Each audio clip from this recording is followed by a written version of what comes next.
Canadian quarterback Tre Ford is garnering lots of attention from NFL teams. Does it seem possible that he'll get a legitimate shot south of the border?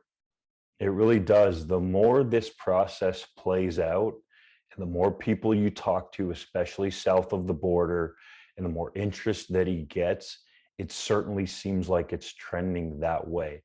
The interesting tidbit to me that I found out over the weekend in talking to his head coach at the University of Waterloo and Chris Bertoya was that there were 3 or 4 NFL teams that reached out to UW before the 2021 U Sports season.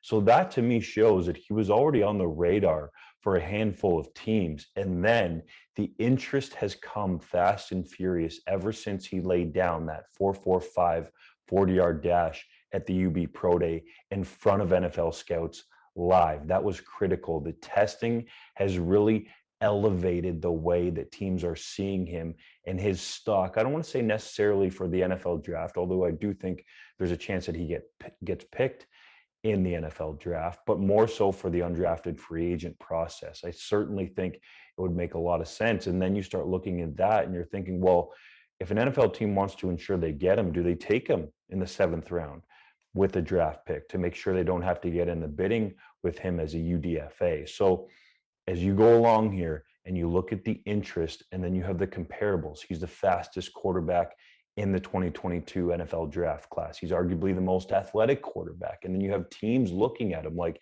the Arizona Cardinals, who have Kyler Murray as a quarterback there, as a starter, their franchise guy. Now, Ford's not necessarily going to come in and, let's say, back up Murray right away and go on the field.